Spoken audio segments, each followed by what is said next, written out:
지난 한 해 동안 하나님의 일꾼으로 예배하고 봉사하고 특히 설교를 들으시느라 수고를 많이 하셨습니다.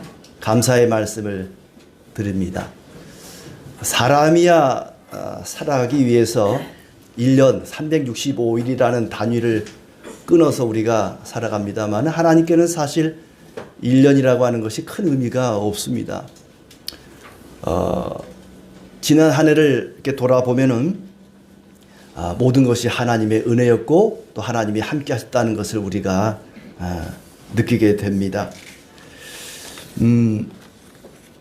우리는 항상 예배를 드릴 때마다 이 예배가 내 인생에 처음 드리는 예배인 것처럼 설레이는 마음으로 또 마지막 예배인 것처럼 간절한 마음으로 예배를 드려야 됩니다. 어쩌면 2026년이 나에게 오지 않을 수도 있습니다. 내일도 우리는 알지를 못하거든요. 사람의 인생이 언제 어떻게 될지를 우리는 알지 못합니다. 항상 하나님을 두려워하는 마음으로 또 하나님을 의지하는 마음으로 하루하루 최선을 다해서 믿음으로 우리의 사명을 잘 감당하는 그런 하나님의 일꾼들이 되기를 바랍니다. 우리 기독교 신앙을 집대성했다고 할 수 있는 사도 바울은 그가 고린도에 보내는 첫 번째 편지 4장 1절에서 우리를 가리켜서 그리스도의 일꾼이라 하나님의 비밀을 맡은 자라 그리고 맡은 자들에게 구할 것은 충성이라 그랬습니다. 이 충성이라는 말 제가 자주 쓰는 표현이기도 합니다만은 한자 그대로 하면은 마음 중심을 다해서 말씀을 이루는 것, 이게 충성입니다. 어떤 말을 하든지 마음 중심을 다해서 성실하게 그 명령을 수행하는 것이 충성이죠. 그리스 피스티스는 이 신실함, 성실함에 더 가깝습니다. 내게 맡겨진 일들을 성실하게, 신실하게 감당하는 것, 그것이 충성이죠. 하나님은 어떤 일의 결과보다 그 과정 속에서 내가 얼마나 신실하게 성실하게 그 일을 잘 감당했는지 그 과정을 더 눈여겨보십니다.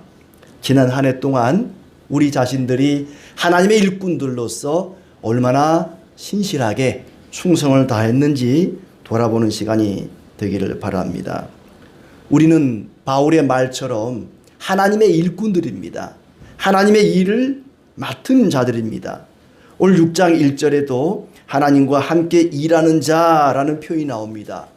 우리는 하나님과 함께 일하는 하나님의 일꾼들, 하나님의 동역자들, 하나님 아래에서 일하는 사람들입니다.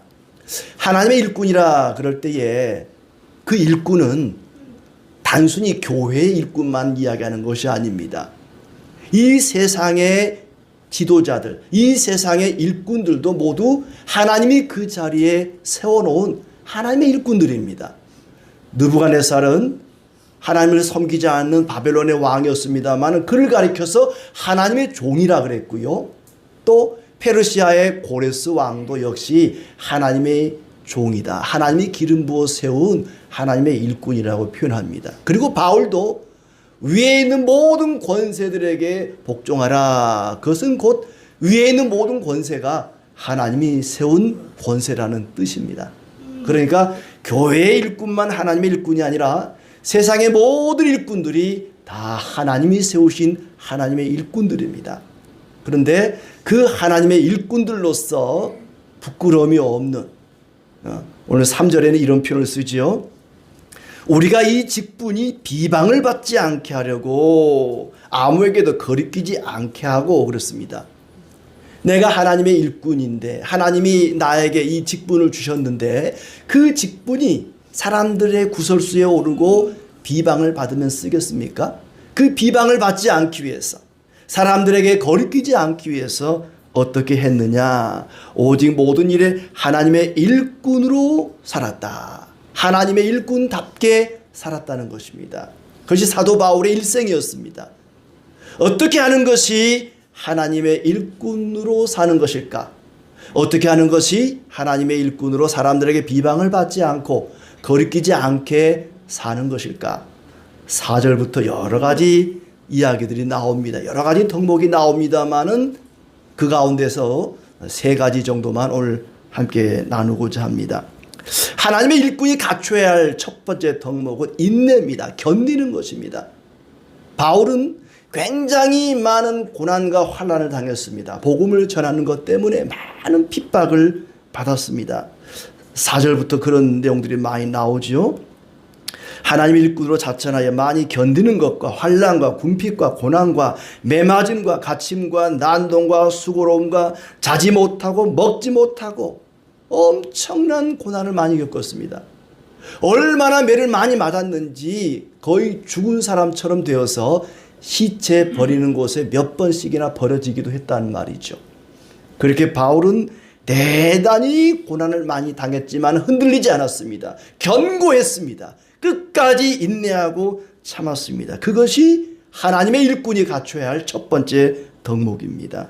잘 견디고 잘 견뎌라. 끝까지 버티는 사람이 챔피언이 되는 것입니다. 5절에도 그렇고 또 11장 27절에도 그런 표현이 나옵니다. 또 수고하며 애쓰고 여러 번 자지 못하고 주림에 목마르고 여러 번 굶고 춥고 헐벗었노라. 사람은 육체를 가지고 있기 때문에 죽음에 대한 두려움과 공포가 있습니다. 사도 바울이라 할지라도 왜 그런 게 없었겠습니까? 얼마나 많이 힘들었겠습니까? 빌립보 감옥에 갇힐 때는 옷을 찢고 벗기고 매로 치고 옥에 가두었다 그랬고요. 또 여기 1장 8절에 보니까 살 소망이 끊어졌다 그랬습니다. 얼마나 많이 얻어맞았는지 이제 죽었구나 그런 적이 한두 번이 아니었다는 것입니다. 여러분 이쯤 되면은 포기할 법도 하지 않습니까? 에이 내가 이러려고 일하고 있나 그만두자 관두자 그러고 싶을 때가 한두 번이 아니었을 것입니다. 하지만 바울은 그런 외적인 공격에도 끊임없이 기도하면서 인내하면서 잘 참고 견디고 최후의 승리자가 된 것입니다. 육체적인 어려움은 아닙니다. 바울은 정신적으로도 굉장한 어려움을 당했습니다. 모함을 당하고요. 비방과 비난을 당하고 조롱과 조소와 비웃음과 엄청난 정신적인 고통도 당했습니다. 요즘 말로 하자면은 이 악성 댓글에 시달렸던 그런 사람입니다. 그의 사도권을 문제 삼았습니다. 바울은 예수님의 12제자가 아니었다. 그러니 사도로 인정할 수 없다. 그러기도 하고 또 아마 바울이 굉장히 외모가 못났던 것 같아요. 하나님의 사도라는 사람이 저렇게 못생길 수가 있냐? 저건 가짜다. 진짜 할 수가 없다. 외모를 비하하기도 하고요. 또 의심을 합니다. 예루살렘 교회가 기근을 당해서 어렵다 그래서 많은 교회로부터 헌금을 거두다 보니까 자기가 착복하려고 돈을 거둔다. 의심을 하는 거예요. 사람들로부터 의심을 당하는 것만큼 괴로운 일이 없습니다. 그만두고 싶겠죠. 에라 모르겠다. 내가 이런 비방을 듣고자 이 일을 한단 말인가. 관두자. 그런 마음이 한두 번이 아니었을 것입니다. 그런 정신적인 어려움을 많이 겪었습니다. 심지어 미친놈이라는 소리를 많이 들었어요. 또라이다 쟤. 저 사도 바울 최고의 학부를 나온 엘리트가 어떻게 저렇게 예수쟁이가 될 수 있단 말이냐. 쟤 미친 거 아니냐. 미쳤다. 그런 소리를 듣기도 합니다. 별별 소리를 다 듣습니다. 하지만 그는 육체적인 공격에도 정신적인 비방에도 끝까지 견디고 인내합니다. 그것이 하나님의 일꾼이 가져야 할 자세이기 때문입니다. 9절에 보면 그는 무명한 자 같으나 유명한 자여. 그래서 이 무명한 자라는 말은 무시를 당하는 자 그런 얘기입니다. 엄청난 무시를 당했습니다. 하지만 그는 흔들리지 않았습니다. 때로는 비난하는 사람이 있고 때로는 칭찬하는 사람도 있습니다. 일부 그리스도인들은 그런 칭찬했겠죠. 누구는 칭찬하고 누구는 비난하고 칭찬해도 비난해도 우리는 잘 견뎌내야 됩니다. 비난을 받을 때만 견디는 게 아니고요. 칭찬을 할 때 사람이 흔들릴 수 있습니다. 내가 누군가에게 칭찬할 때 교만해질 수가 있고 우쭐하게 될 수가 있습니다. 그럴 때도 내 길을 흔들림 없이 갈 수 있도록, 견고하게 갈 수 있도록 우리는 중심을 잘 잡아야 합니다. 비방을 받기도 하고 칭찬을 받기도 하고 영광을 받기도 하고 수치를 당하기도 하고, 그럴지라도 그는 흔들리지 않았습니다.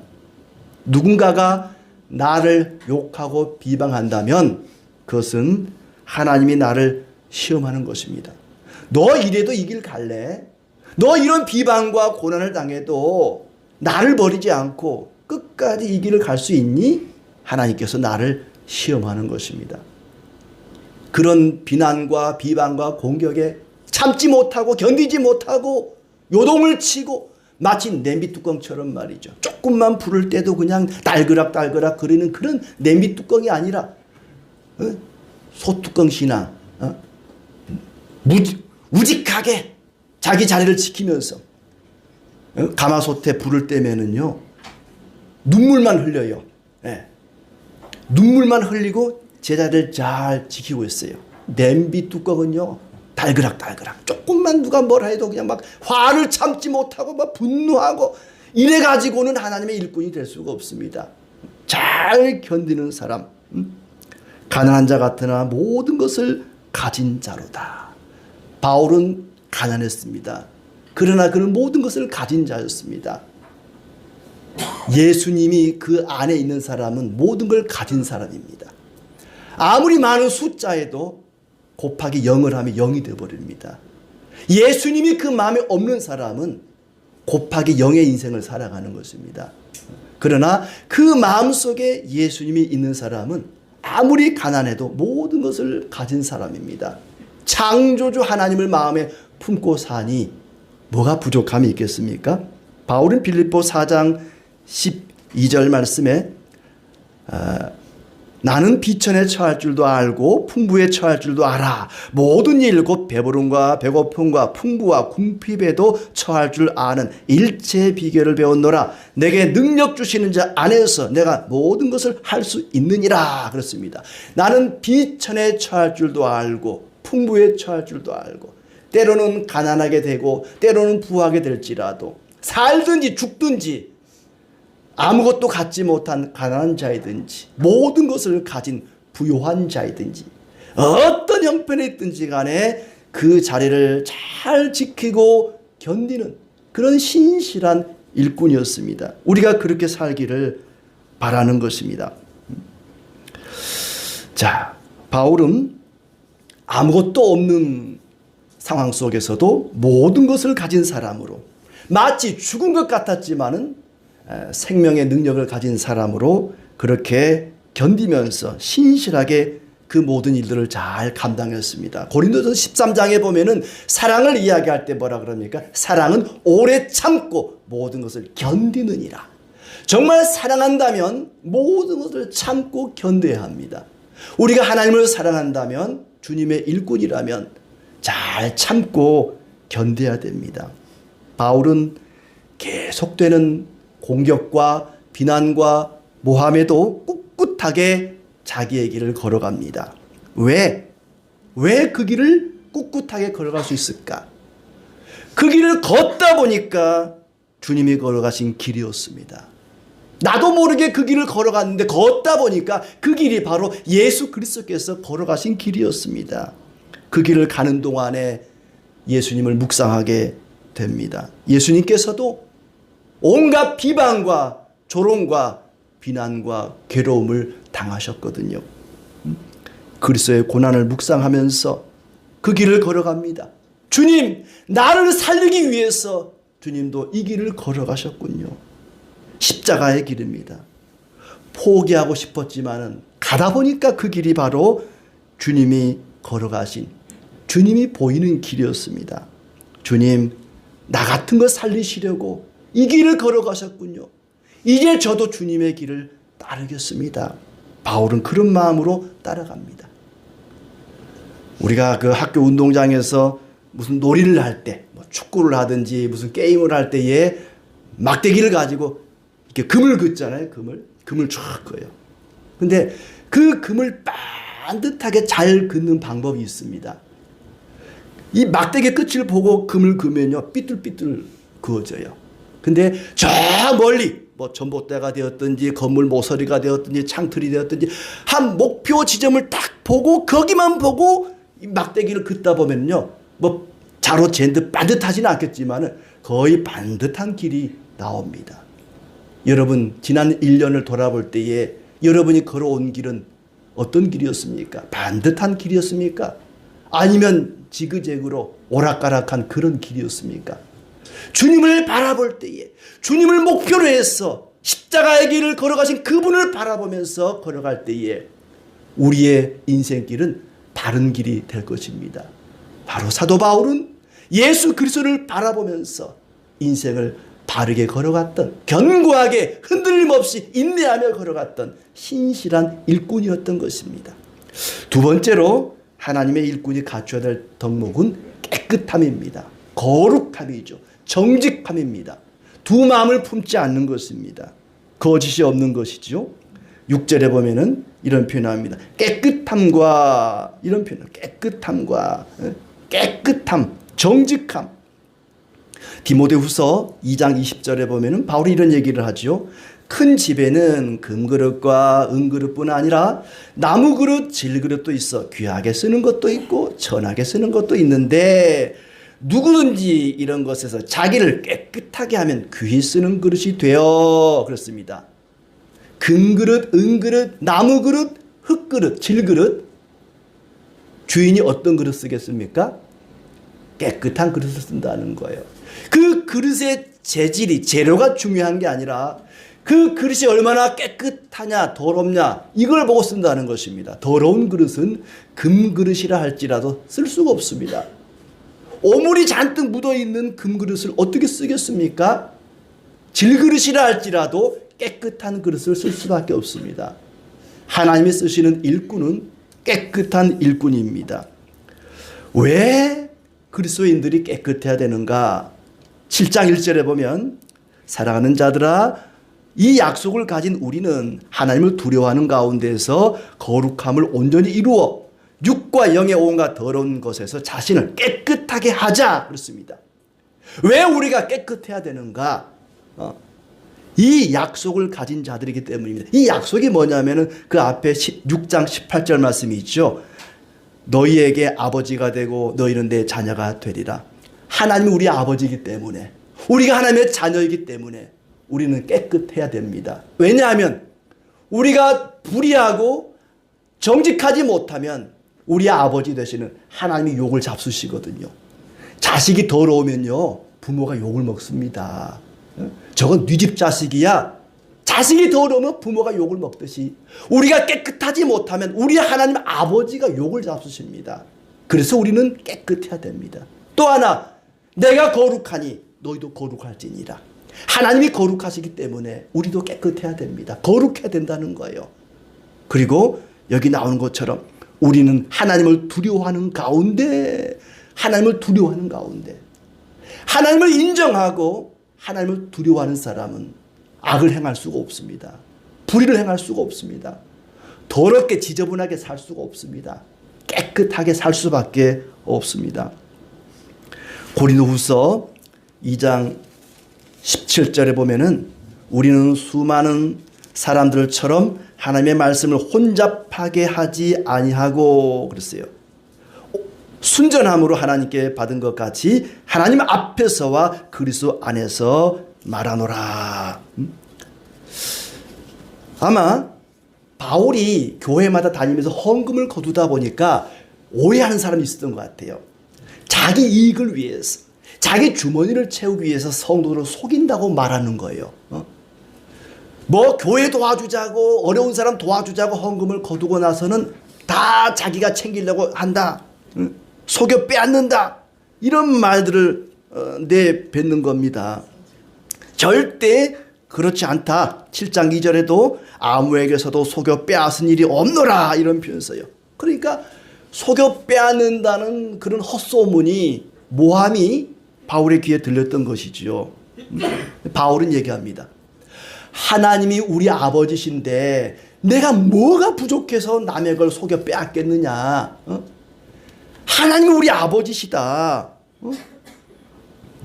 우리는 만물의 상속자라 그랬습니다. 고린도전서 3장 21절에 만물이 다 너희 것이다. 하나님이 우리 아버지면, 우리가 하나님 자녀면 우리는 하나님의 상속자입니다. 하나님의 것이 다 우리 겁니다. 우리 안에 하나님이 계시면은 우리는 부족함이 없는 사람들이에요. 모든 것을 가진 자들입니다. 바울은 말합니다. 내가 뭐가 부족해서 헌금을 갈취하겠느냐? 오해다. 그럴 수가 없다. 나는 깨끗하다. 제가 군대 갔는데요. 2등병 때 고참이 묻더라고. 네 아버지 뭐 하시노? 묻길래 저희 아버지 엄청 높으신 분이에요. 엄청 부자예요. 그랬더니 아버지 이름이 뭔데? 해서 하나님요. 그랬더니 엎드려 뻗쳐 이 자식아 그러더라고. 난 틀린 말 한 게 없는데 하나님은 얼마나 부자고 얼마나 높으신 분이에요. 모든 것을 가지신 분인데 왜 나보고 엎드려 뻗치라 그러지? 나 틀린 말 한 것도 없는데 그런 생각이 들더라고요. 하나님은 우리에게 모든 걸 공급해 주시는 분이에요. 우리가 주일날 일하지 않고 교회 와서 예배 드리는 것도요. 내가 하루 쉬고 예배 드리러 가도 하나님이 다 나 먹여 살릴 걸 믿기 때문에 옳은 거 아니겠습니까? 하나님은 우리의 모든 걸 다 책임져 주시는 분이에요. 바울이 얘기합니다. 내가 뭐가 부족해서 헌금을 훔쳐먹겠냐는 거예요. 내가 왜 속여 빼앗겠냐는 거예요. 나는 그럴 수가 없다. 나는 그렇지 않다. 나는 깨끗한 사람이다. 나는 정직한 사람이라고 항변을 합니다. 바울은 물질에 있어서도 돈에 있어서도 깨끗한 사람이었고 양심도 깨끗한 사람이었습니다. 지금도 간혹 그런 사람들이 있죠. 그런 교회가 있어요. 헌금 많이 해야 천국에 좋은 자리 갑니다. 이런 얘기하는 사람이 있어요. 아마 그때도 그랬던 것 같습니다. 속여 빼앗는 자들이 있었단 말이죠. 예수님이 곧 오실 건데 저축은 해서 뭐하냐, 돈 벌어서 뭐하냐, 재산 쌓아놔서 뭐하냐, 다 갖다 바쳐라. 그리고는 자기는 그걸 갖다가 또 쌓아놔요. 참 나쁜 사람들이죠. 그렇게 속여 빼앗는 자들이 있기 때문에 바울은 우리는 그렇지 않다. 혼잡하게 하지 않는다. 2장 10절에 말하는 수많은 사람들처럼 하나님의 말씀을 혼잡하게 하지 아니하고, 이 혼잡하게 한다는 말은 포도주에다가 물을 탄다 그런 말이에요. 포도주 장사가 순수한 포도주만 팔아야 되는데 거기다가 물을 섞는단 말이에요. 색깔은 포도주 색인데 맛이 영 아니겠죠. 제가 어렸을 때 저희 집이 막걸리 장사를 해서 아는데요. 막걸리는요, 물과 원액을 몇 대 몇으로 섞어야 되는 그 비율이 있어요. 그 비율에 따라 맛이 달라지겠죠. 처음에는 이제 적당한 비율의 막걸리를 갖다 줘요. 근데 마시고 취해요. 그럼 맛을 몰라.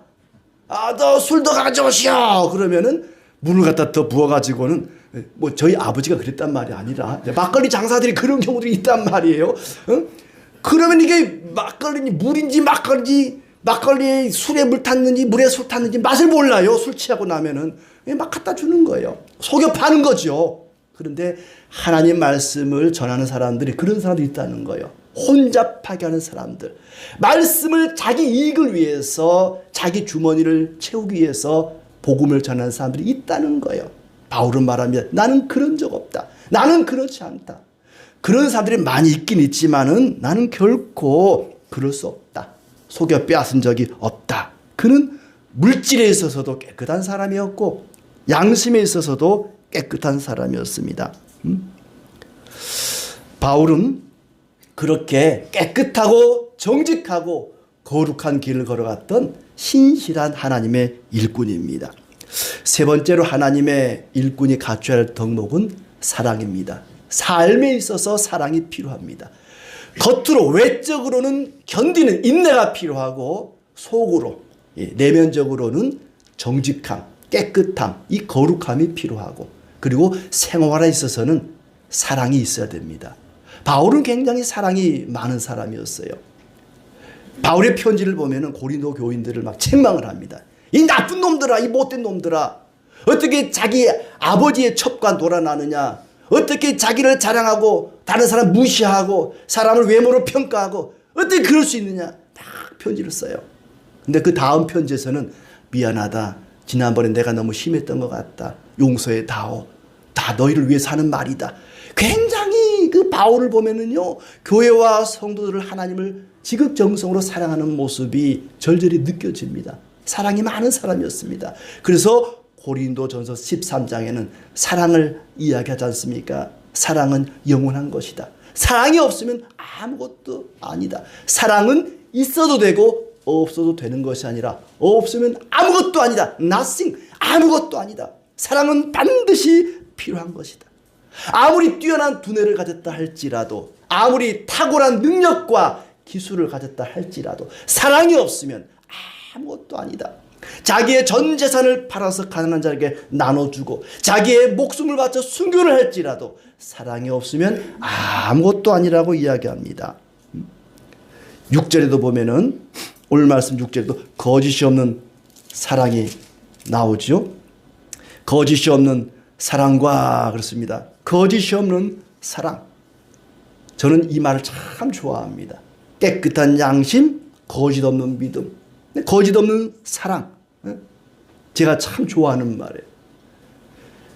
좋아하는 말씀이 다 있죠. 각자에게 좋아하는 성경 구절 뭡니까? 물어보면 다 한두 개씩 가지고 있습니다. 그러나 좋아하는 것만 가지고는 안 됩니다. 그 말씀대로 살아야 됩니다. 나는 마태복음 몇 장 몇 절 좋아합니다. 좋아하는 것만 가지고는 안 돼요. 그 말씀대로 살아야 됩니다. 그 중에 제일은 사랑이라. 사랑 제일 교회 그러고 맨날 싸우고 미워하고 질투하고 사랑이 제일이라 그러면서 전혀 사랑하지를 않아. 제일 좋아하는 구절이 중요한 게 아니라 그 말씀대로 사는 것이 중요합니다. 우리가 이제 하이테크 시대, AI 시대를 살아가고 있지 않습니까? 어쩌면 참 두렵고 무섭기도 합니다. 전에도 말씀드렸지만은 이 AI가 틀림없이 우상이 될 것입니다. 인간은 자기 손으로 만들어 놓은 것을 섬기거든요. 창세기에 나오는 바벨탑의 역사를 보면 알 수가 있습니다. 내 손으로 만들어 놓고 그 앞에 절을 하고 그것이 우상이 됩니다. 틀림없이 지금도 그렇습니다만은 AI를 지배하는 자가 돈과 권력을 지배하고 이 세상을 지배하게 될 것입니다. 그러나 어떤 도구라도 누구 손에 들렸느냐에 따라 흉기가 될 수 있고 사람을 살리는 도구가 될 수 있습니다. 칼이라고 하는 게 의사의 손에 들리면은 사람을 살리는 메스가 됩니다. 하지만 흉악범의 손에 들리면은 그것이 흉기가 되고 사람을 죽일 수가 있죠. AI라고 하는 것이 그렇게 세상을 변화시켜 가고 있습니다. 틀림없이 그 앞에 우리는 두려워하게 되고 무서워하게 될 것입니다. 하지만 두려워할 필요가 없습니다.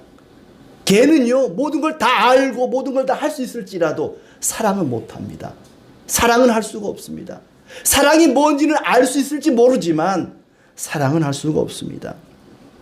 인류의 모든 문제는 사랑이 없어서 발생합니다. 돈이 없어서, 먹을 것이 없어서, 기술이 없어서, 능력이 없어서 생기는 문제가 아닙니다. 사랑이 없어서 생깁니다. 빈곤이라는 게 왜 생깁니까? 세상에 온 인류가, 이 지구에 있는 모든 인간이 가지고 있는 먹거리를 다 합쳐보면은요, 모든 인구가 먹고도 남습니다. 근데 누군가는 쌓아놓고 나누지 않기 때문에 굶어 죽는 사람이 생기는 거 아니겠습니까? 모든 인간의 문제는 사랑이 없어서 발생하는 것입니다. 우리는 풍요의 시대를 살아가고 있습니다. 지식도 물질도 아주 풍요롭습니다. 그러나 정말 중요한 것, 정작 중요한 사랑이 없는 시대를 살아가고 있습니다. 교회에 하나님의 일꾼들에게 사랑이 없는 것은 안고 없는 찐빵입니다. 어떤 사람이 시내에 있는 시계탑이 고장이 나서 기술자를 불러서 고쳤대요. 시계 고치는 기술자가 고장난 시계탑에 올라가서 시계를 열심히 고칩니다. 시계 바늘을 새 것으로 교체하고 그 색상도 아주 예쁜 것으로 새로 바꾸고 시계탑 전체를 번쩍번쩍 빛나게만 아름답게 쫙 새로 고쳐놨어요. 그리고 내려왔습니다. 지나가는 사람이 물어봤대요. 근데 시계는 맞아요? 그러니까 글쎄요, 그건 내가 신경을 못 썼는데. 시계의 목적은 시간을 알려주는 거예요. 시간이 안 맞으면요, 아무리 금으로 만든 시계라도 소용없어요. 교회의 목적은 하나님의 사랑으로 복음을 전하는 것입니다. 공항만 왔다 갔다 하는 비행기는 비행기가 아닙니다. 하늘을 날아가야 그게 비행기입니다. 우리가 사랑하지 않으면, 사랑을 실천하지 않으면 그건 교회라고 할 수가 없습니다. 어떤 어려움에도 교회다움, 하나님의 일꾼다움, 성도다움을 잃지 말아야 됩니다. 그게 뭐냐? 사랑을 행하는 것입니다. 바울은 5장 17절에서 누구든지 그리스도 안에 있으면 새로운 피조물이라 그랬습니다. 그리스도 안에 있으면 누구든지 새로운 피조물이 됩니다. 왜 새로운 피조물인가? 예수님을 믿으면 인생의 방향이 바뀌기 때문입니다. 신앙생활은 방향 전환입니다. 여태껏 나만 위해 살던 사람이 이제는 주님을 위해 살고 이웃을 위해 살아갑니다. 사람을 외모로 평가하던 사람이 그 내면을 바라보게 됩니다. 이 땅의 온갖 모든 욕심에 젖어 살던 사람이 하늘의 세계를 바라보게 됩니다. 인생의 주인이 바뀌고 목적이 바뀌고 방향이 바뀌는 것, 이것이 바로 신앙입니다. 그래서 신앙생활을 가리켜 새로운 피조물이다. 그리스도 안에 있으면 누구나 새로운 피조물이 됩니다. 바울은 예수님 믿는 사람을 잡아 죽이던 사람이었습니다. 스데반을 돌로 때려 죽일 때 주도적인 역할을 감당했던 사람입니다. 그러나 이제 그는 거꾸로 방향을 바꾸어서 예수님을 위해서 살아갑니다. 5장 15절 말씀에 그가 모든 사람을 대신하여 죽으심은 살아있는 자들로 하여금 다시는 그들 자신을 위하여 살지 않고 오직 그들을 대신하여 죽었다가 다시 살아나신 이를 위해 살게 하려 함이라. 5장 9절 말씀에 우리는 몸으로 있든지 떠나 있든지 주를 기쁘시게 하는 자가 되기를 힘쓰노라. 나를 위해서, 나의 유익을 위해 살지 않고 주님의 기쁨 위해 살겠습니다. 방향이 바뀌었습니다. 대부분의 사람들은요, 자기의 이익을 위해 삽니다. 뭘 해도 다 남을 위하는 것 같지만 사실은 자기 이익을 위해 살아가요. 심지어 종교조차도, 신앙생활조차도요, 자기를 위해 하는 경우가 많습니다. 그러나 그리스도 안에 있는 사람은 새로운 피조물입니다. 이제부터는 나를 위해 살지 않고 주님 위해 살겠습니다. 주님의 몸된 교회를 위해 살고 이웃을 위해 살겠습니다. 이것이 바로 하나님의 일꾼입니다.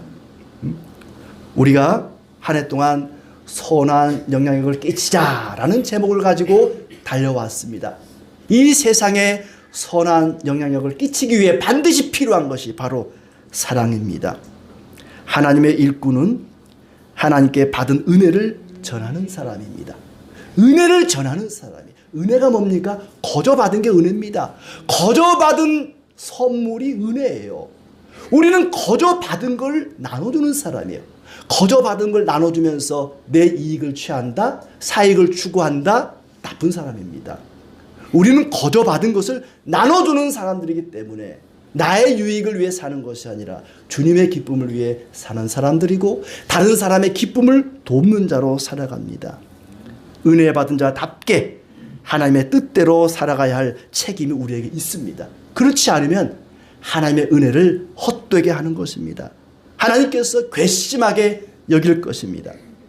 하나님의 은혜를 헛되이 받지 말라고 1절에 말합니다. 하나님의 은혜를 헛되이 받지 말라. 헛되이 받지 말라. 내가 누군가에게 귀한 도자기를 하나 선물로 줬는데 그 집에 놀러 가봤더니 그 도자기를 개밥그릇으로 쓰고 있어요. 그런 선물 준 사람이 얼마나 기분 나쁘겠습니까? 얼마나 괘씸하겠어요? 하나님이 우리에게 귀한 은혜를 주셨어요. 근데 그 은혜를 헛되이 쓴다면 하나님 얼마나 속상하겠습니까? 얼마나 나를 괘씸하게 여기겠습니까? 하나님의 은혜를 귀하게 쓰라는 얘기입니다. 하나님의 일꾼답게 바르게 사용하라는 얘기입니다. 고린도전서 3장 9절에 우리를 하나님의 동역자라 그랬습니다. 우리는 하나님의 은혜로 하나님의 일꾼이 되었습니다. 자격이 있어서 능력이 있어서 시험 봐가지고 하나님의 일꾼 된 거 아닙니다. 순전히 하나님 은혜로 하나님 자녀가 되고 하나님의 일꾼이 되었습니다. 5장 20절에 화해 메시지를 전하는 하나님의 대사들이라 피스메이커입니다. 우리 그리스도인들 하나님의 일꾼들은 평화를 전하는 평화의 메신저들입니다. 자기의 이익이나 챙긴다면 그것은 하나님의 은혜를 헛되이 여기는 것입니다. 하나님의 은혜를 귀하게 사용하는 하나님의 일꾼답게 살아가는 그런 날들이 영원하지 않습니다. 오늘이 바로 그때입니다. 지금은 은혜 받을 만한 때요. 보라, 지금은 구원의 날이로다. 이사야의 말씀을 바울이 인용하고 있습니다. 오늘, 지금이 바로 하나님의 은혜를 귀하게 바르게 사용할 그때라는 얘기입니다. 하나님의 일꾼답게 살아가야 할 날이 다른 날이 아니라 바로 오늘입니다. 우리가 사흘 뒤면은 새로운 해를 맞이하게 되겠지만은 이 사흘 동안에도 어떤 일이 일어날지 우리는 알 수가 없습니다. 날이면 날마다 주어지는 기회가 아닙니다.